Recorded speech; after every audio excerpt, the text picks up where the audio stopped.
Hello everyone, I'm your hostess with the mostest, 8-Second Gaming, and in today's video we are going to be talking about 3 things that Predator players have mastered that you need to as well. These are things that are really going to take your game to the next level and help you climb. But if you're really looking to push yourself over the edge, then you need to check out the GameLeap website right now. Over there we have top level coaches that are making the best, most highly informative guides to help you become the best player you could possibly be. The coaches over there are creating legend guides, gun guides, VOD reviews, and much more, so no matter what you struggle with as a player, we have solutions for you. So click the link in the description, pick yourself up a membership, and start to improve today. But okay, with that out of the way, let's hop into our first thing, and that is going to be legend knowledge. Now when I say legend knowledge, I don't mean the legend that you are playing. Yes, it is good to know the legend that you're using inside out and backwards so you understand all the little tips and tricks about it, but there are plenty of other legends in the game that you need to understand as well. So when I say legend knowledge, I mean you need to understand every single legend in the game. There's a few different reasons as to why you need to understand this, and reason number 1 is so that you understand their abilities.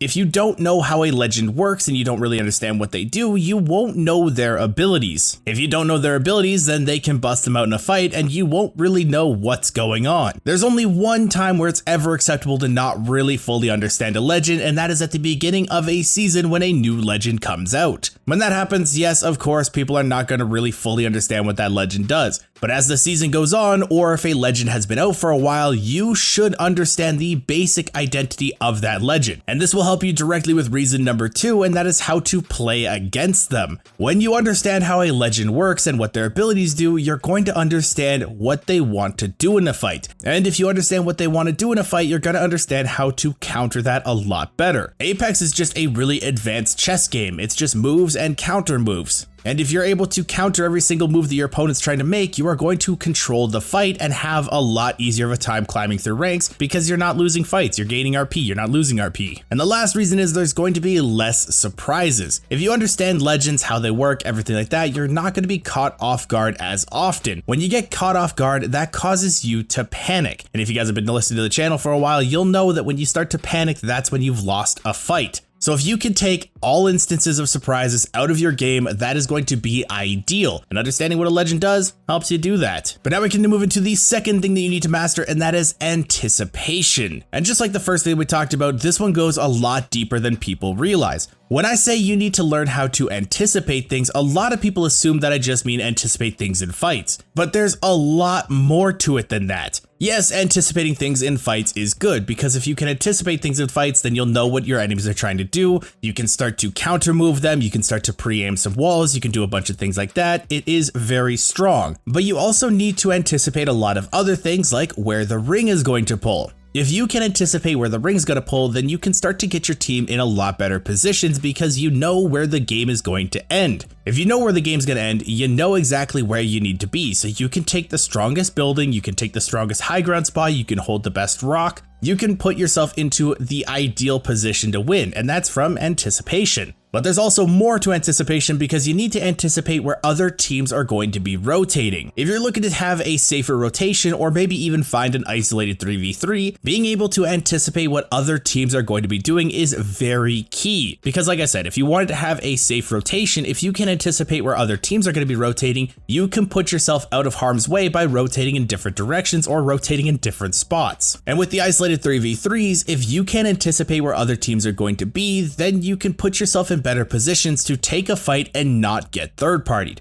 Third parties are absolute killers of people's rank climbs. People want to take fights, they want to get into some action, but they do it without really anticipating anything and they get third-partied immediately, and that's what gives them the idea that they are hard stuck, which they kind of are at that point, but it's also a very easy thing to fix. So when you're looking to start learning to anticipate things, you just have to put yourself in other people's shoes. You have to start thinking, okay, if I were this team, where would I want to go? If I were this team, where would I want to play? If I were this team, where would I want to sit? And you just need to do that throughout the entirety of the game. You need to be thinking about what people are going to be doing. You need to be thinking about what people like to do. And once you kind of do this for a few games and really start to get the hang of it, it will become muscle memory and you can really do it fairly easily. Now, there are going to be some times where teams just do the complete unexpected things, like they rotate out of zone, they jump off high ground for no reason. People are going to do things that catch you off guard, but those are outliers. They're exceptions to the rule, they're not the rule itself. So if that does happen, don't really beat yourself up too hard because it is going to happen. It even happens to pro players and the people that are best of the best at anticipation. But now we can move into our third thing that you need to master, and that is going to be positioning. Positioning is the most key part of Apex. Yes, if you have good aim, that's going to be helpful, but if you have terrible positioning, you're just going to get absolutely ripped in fights and your aim's not going to really matter. Again, if you have really good zone knowledge and can rotate your team, that's going to be cool, but at the end of the game, if you don't have good positioning, you're not really going to go anywhere. Positioning is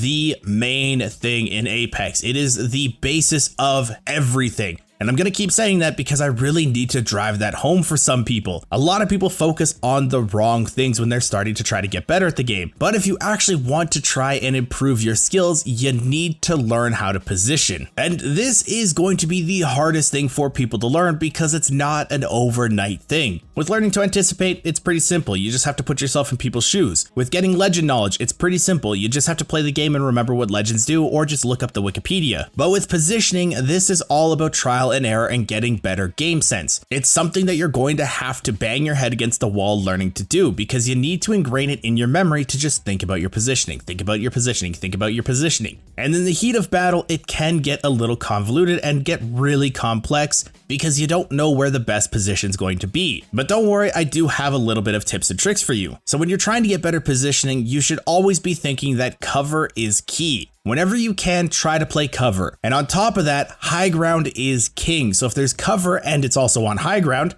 like say you can play the top of a rock and it has a little bit of a lip so you can have a head glitch on high ground on a rock, that is ideal. Or if there's just a little cliff that you can peek over somebody on because it is high ground, it does have a head glitch, it's technically cover, that is going to be very strong as well. Whenever you're in doubt, just remember cover's key, high ground is king. Beyond that, it's just going to be a lot of trial and error on your part, figuring out what works and what doesn't for your specific playstyle. And it is going to be frustrating, I'm not going to lie to you guys, learning how to actually properly position is a very tough thing to do. But as long as you stay consistent and every single game you are actively thinking about your positioning, trying to improve it, trying to make sure that everything you're doing is getting better positioning, over time it will just become a second nature to you. It'll be muscle memory. 90% of my gameplay is muscle memory because everything is just so ingrained in my head. And over time, that can be you. So just stick with it, don't get frustrated, and learn over time. And on top of that, we also do have some positioning guides on this channel already, so you can check those out after this one. And I'm also curious, please let me know in the comments down below what you guys struggle with, and I will do my best to make videos covering those topics to help you guys out. And if you guys are interested in staying up to date with the latest and greatest Apex Legends tips, tricks, and news, don't forget to smash that like and subscribe button. Thank you all for watching. Once again, I made Second Gaming. I'll see you guys in the next one.